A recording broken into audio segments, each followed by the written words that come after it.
The fluorescent lights of the city archive hummed with a sickly yellow glow, casting long, distorted shadows that danced with every slight movement. For Liam, a 20-year-old history student, the night shift was a necessary evil. The pay was decent, and the quiet hours meant he could study in peace, surrounded by the ghosts of paper and ink.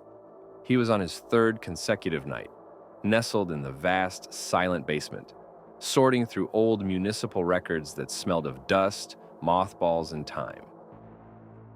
His job was simple: catalog centuries-old documents into a new digital system. He was alone, a fact that had at first been a comfort. The silence was a peaceful reprieve from the usual chaos of college life. But now, as the clock on his laptop ticked past 2 a.m., it had become a source of profound unease. The building itself was a relic, a towering gray stone edifice built in the late 1800s.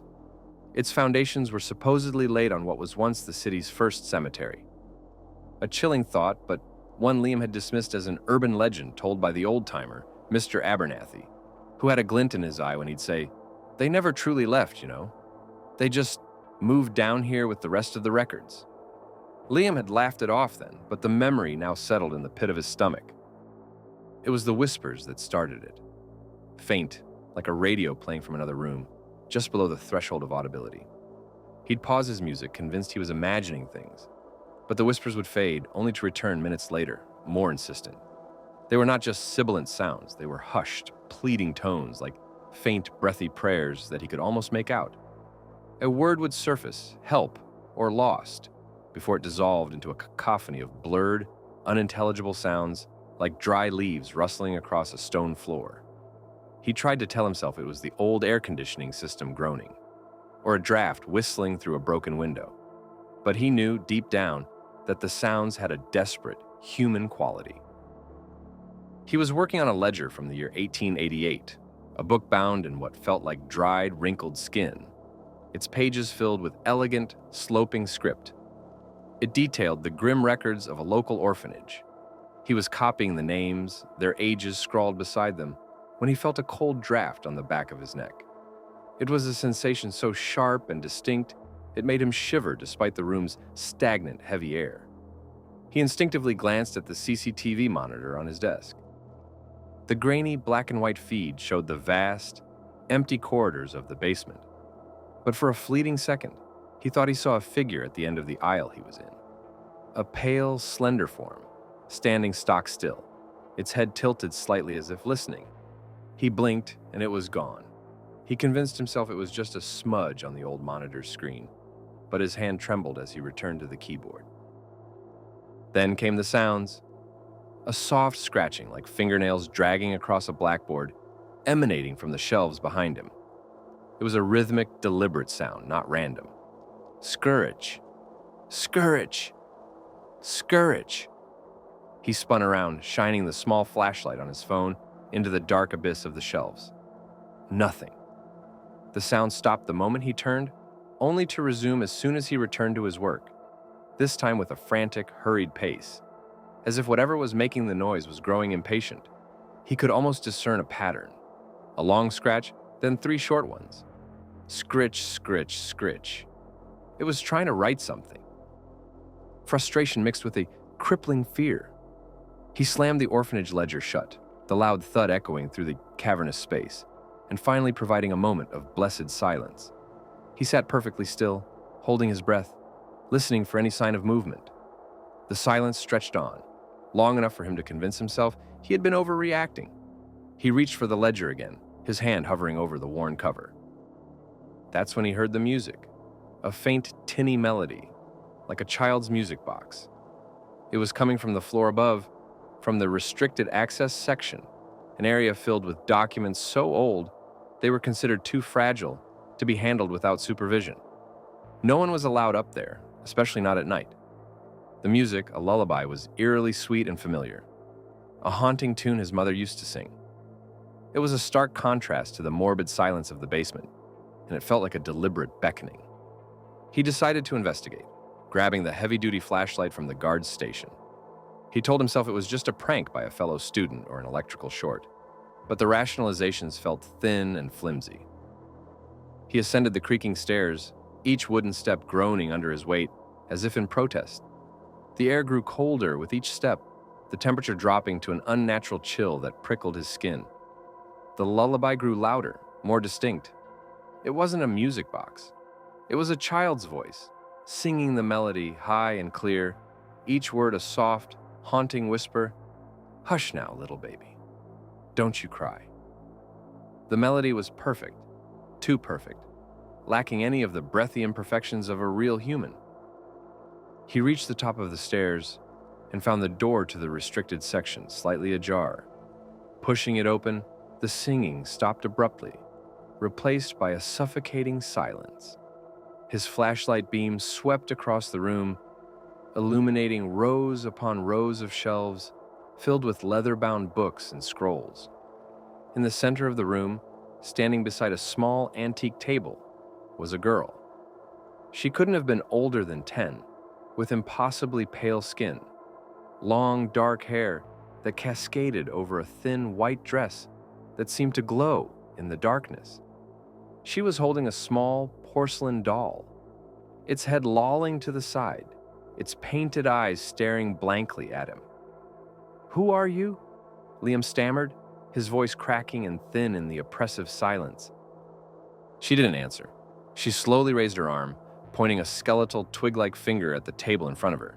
His flashlight beam followed her gesture. On the table, open to a page, was a large leather-bound book, the same book he had been working on in the basement, the orphanage ledger. He could see his name at the bottom of the page, written in the same elegant, sloping script as the others, under the heading, "Deceased." He stared, his mind refusing to process the words, a cold dread washing over him. It had to be a joke, a sick, twisted prank. He looked closer, his eyes darting to the other names on the page. They were all names he recognized, the names of former night shift workers who had mysteriously vanished over the years, their disappearances explained away as simple resignations. The girl's mouth stretched into a wide, unnatural smile, and her head tilted at an impossible angle, a sickening, bone-grinding motion that made him scream. He dropped the flashlight and ran, blindly scrambling down the stairs, his mind a whirlwind of terror. He didn't stop until he was outside, gasping for air in the cool night. He never went back. He didn't need to. He knew. The whispers were the voices of the lost. The scratching was the sound of her trying to write his name into the book. And the lullaby. The lullaby was the sound of her welcoming him home. He had been so focused on sorting through the dead that he hadn't realized he was about to become one of them, his final resting place among the paper ghosts in the city's oldest archive.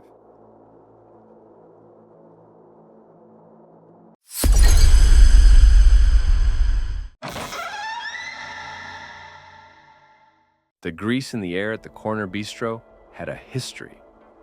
It wasn't just the smell of food. It was a thick, cloying perfume, layered over decades of burnt onions, stale coffee, and the sharp, cheap sting of cleaning solution. It clung to the cracked vinyl of the booths and seeped into the dark wood of the tables, a permanent, ghostly residue of every meal ever served.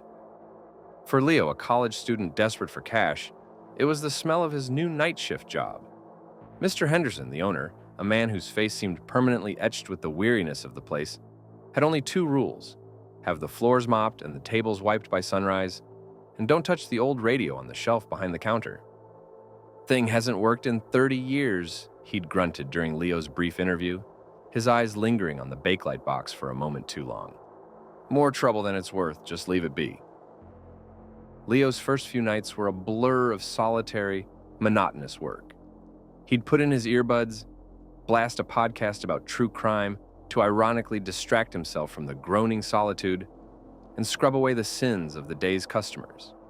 The old building groaned and settled around him, sounds he quickly learned to ignore as the normal complaints of old architecture.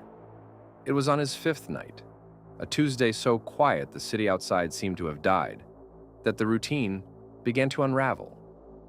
He started in the main dining room, upending chairs and stacking them on the tables with a familiar, rhythmic clatter. He worked his way from the front door to the back, a system he'd perfected for maximum efficiency. When he finished mopping the last section by the kitchen doors, he leaned on the handle for a moment, admiring his work. The linoleum floor gleamed under the single humming fluorescent light he left on, a wet black mirror reflecting the upside-down world of the dining room. But one chair was not on its table. It was tucked in neatly at the corner booth, the one furthest from the light, as if waiting for a customer who was impossibly late. Leo frowned, a knot of annoyance tightening in his stomach. He was certain he'd put it up. Every single one. He had a system. Shrugging it off as a brain fart from exhaustion, he walked over, the squeak of his sneakers unnaturally loud. He picked up the chair and slammed it onto the tabletop with more force than necessary. He moved on to the kitchen, the swinging doors sighing shut behind him. The kitchen was a maze of stainless steel and deep shadows. The pilot lights on the massive gas range flickered like tiny blue ghosts in the gloom. As he was meticulously refilling the salt shakers, listening to the quiet hiss of the refrigerators, he heard it, a soft, deliberate scraping sound from the dining room. It was the unmistakable sound of a wooden chair leg being dragged across a freshly mopped, still damp floor. His heart hammered against his ribs. He grabbed the heaviest cast-iron frying pan he could find, its weight a pathetic comfort, and crept to the swinging doors. He peered through the small, circular, grease-smeared window. The dining room was exactly as he'd left it. All the chairs were on the tables, except one, the same one. It was now sitting several feet away from its table, angled to face the front door as if watching for someone. "Okay, that's not funny," he whispered, his voice trembling. He knew he was alone. Mr. Henderson had locked the heavy front doors behind him hours ago. Leo forced himself back into the dining room, his footsteps echoing in the cavernous silence. He picked up the chair, his palms sweating, and this time wedged it tightly between two other chairs on the table, a prisoner of its peers.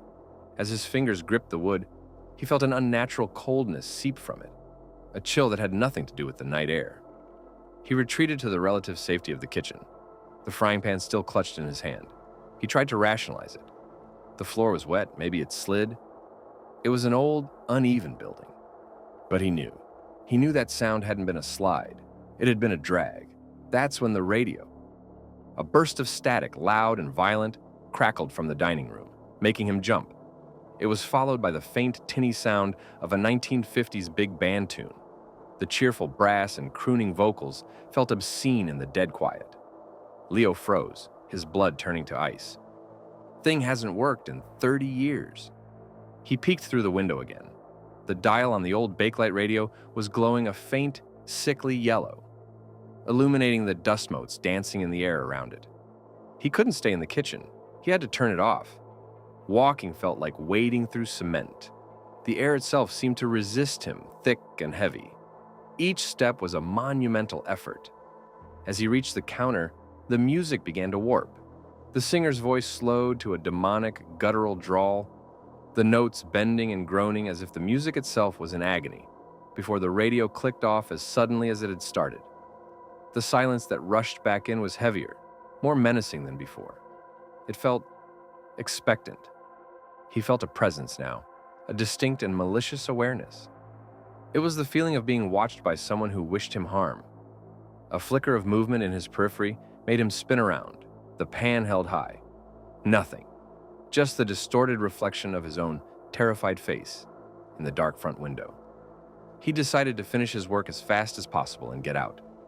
His hands shook so badly that wiping down the counters became a clumsy, noisy affair. He kept his back to the wall, his eyes darting into every shadow. He was wiping down the booth in the far corner, the one with the torn red vinyl that looked like a screaming mouth, when he heard a new sound, a giggle. It was the sound of a little girl, soft and airy, and it seemed to come from right beside his ear. He whipped around, dropping his cleaning rag, which landed with a wet slap on the floor. The booth was empty. The entire restaurant was empty. But the giggle echoed in his ears, bouncing off the hard surfaces. It wasn't a happy sound. It was cold, mocking, ancient. Panic finally won. He threw the rag in the busbin and made for the employee locker room in the back. He just needed his keys and his phone. As he fumbled with his lock, he heard the phone at the front counter ring.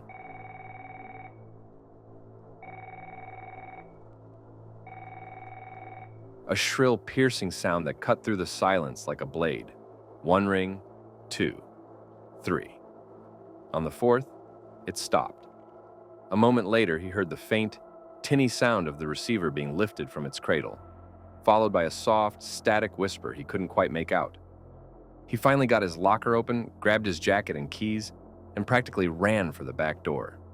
His hand was on the deadbolt when a deep, resonant thud echoed from the kitchen. It sounded like something heavy and metallic had been dropped. He knew he should leave, just run and never look back. But a morbid, idiotic curiosity pulled him back. He had to know. He crept to the kitchen doors, pushing one open a mere inch. He saw what had made the sound. The door to the walk-in freezer, a massive stainless steel slab he hadn't touched all night, was swinging gently on its hinges, and on its frosted surface, etched with a small, sharp finger, was a crude drawing of a stick figure with a wide, smiling face. And then, from the profound, absolute darkness within the freezer, he saw it. Two small points of light, like an animal's eyes reflecting the dim kitchen light. They blinked slowly, deliberately. They weren't an animal's eyes. They were human. A small, pale face materialized from the blackness, framed by dark, stringy, wet-looking hair. A little girl. Her eyes were wide and black, devoid of any light or life, two polished stones. She smiled, a wide, unnatural grin that stretched too far across her face, revealing gums that were dark and gray. Leo didn't scream. The sound was trapped in his throat, a strangled, silent gasp. He stumbled backward, falling over a floor mat, and scrambled away on his hands and knees like a crab, his mind a white-hot blank of pure terror. He didn't stop until he hit the back door, his fingers clawing at the lock. He burst out into the pre-dawn chill of the alley, collapsing against the brick wall, gasping for air. The image of that dead-eyed smile burned permanently into his mind. He never went back. He left his final paycheck, his apron, everything. A week later, drawn by some self-destructive impulse, he passed by the Corner Bistro during the day. Through the window, he could see Mr. Henderson talking to a new kid, another young, tired-looking boy with headphones around his neck. As Leo watched, paralyzed on the sidewalk, he saw Mr. Henderson point a thick finger toward the shelf behind the counter, his mouth moving. The new kid nodded, oblivious, a faint smile on his face. And in the dark reflection of the window, just for a second, standing right behind the new kid, Leo saw the faint, translucent outline of a little girl with stringy hair and a grin that was far too wide.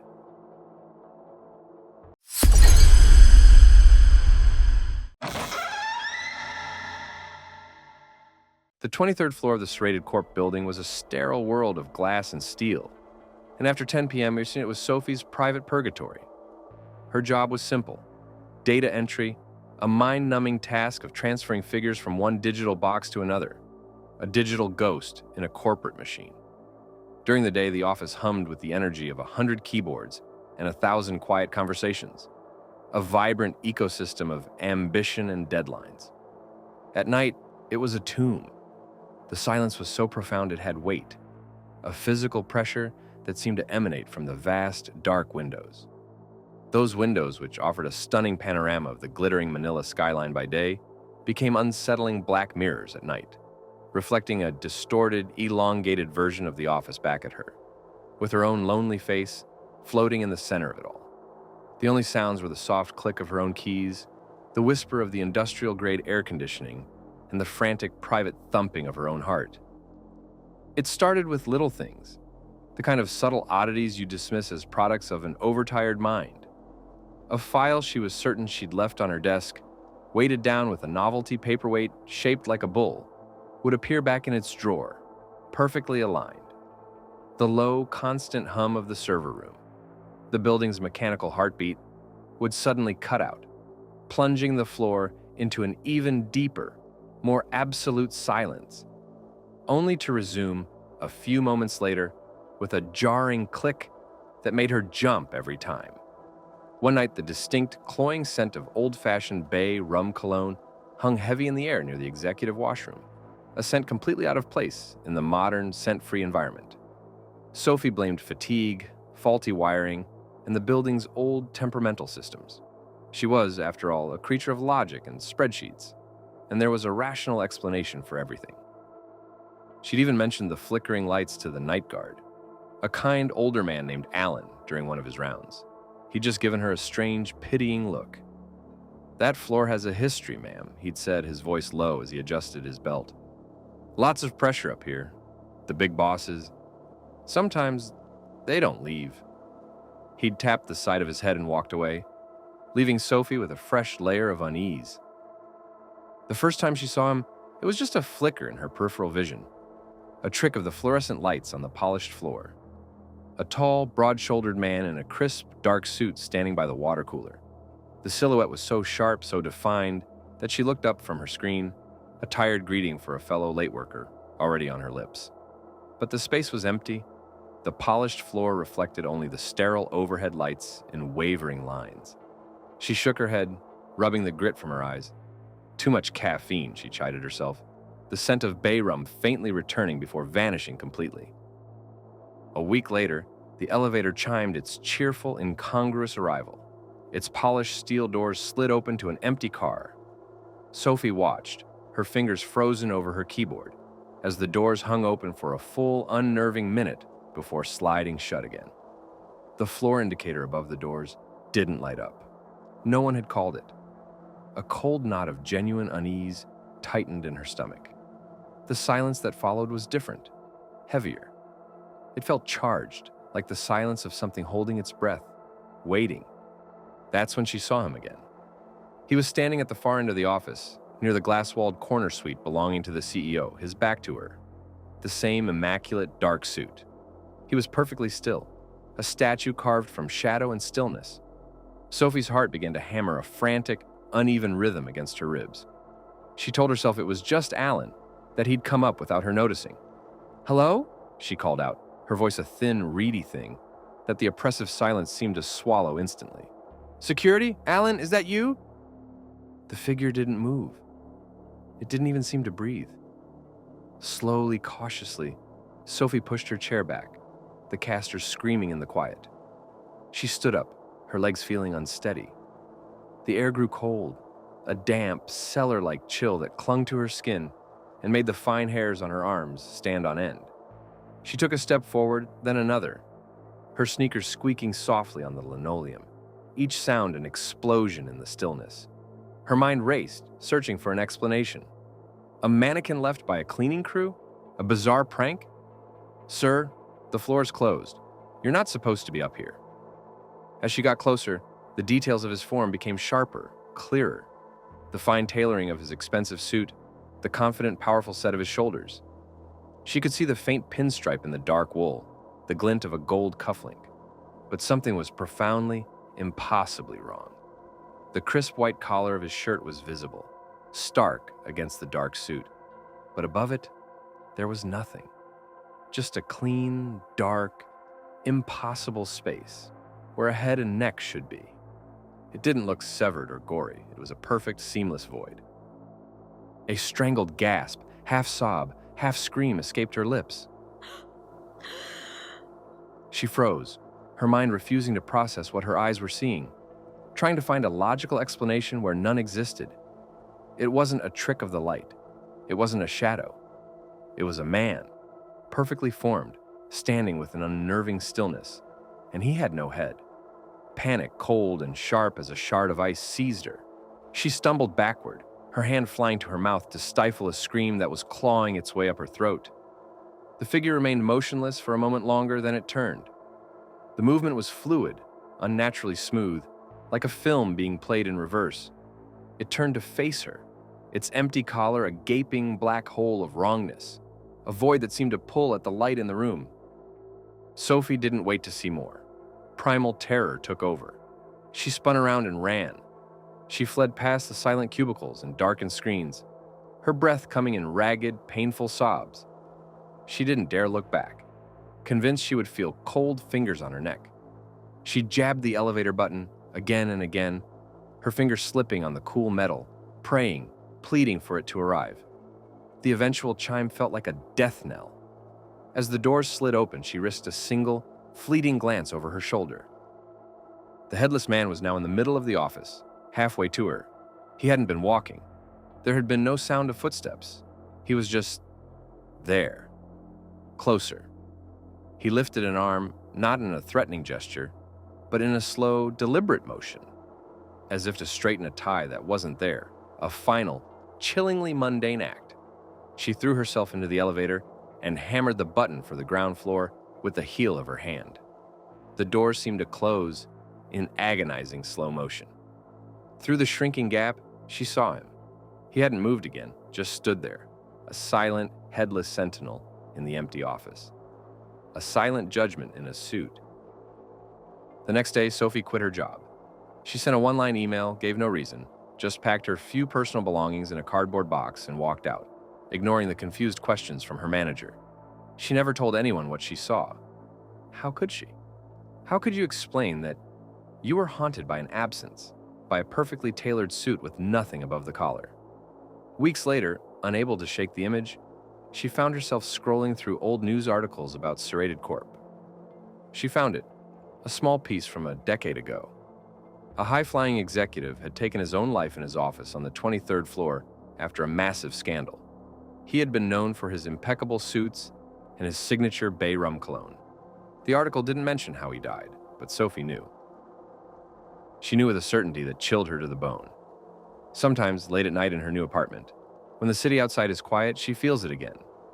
That specific, heavy, waiting silence. The feeling of being watched by something that has no eyes. She'll see a dark suit in a department store window, or a man with a confident posture, and her breath will catch in her throat, her heart seizing with a cold dread. She knows he's still there, on the 23rd floor, forever straightening his invisible tie, waiting in the dark for the next person to work the night shift.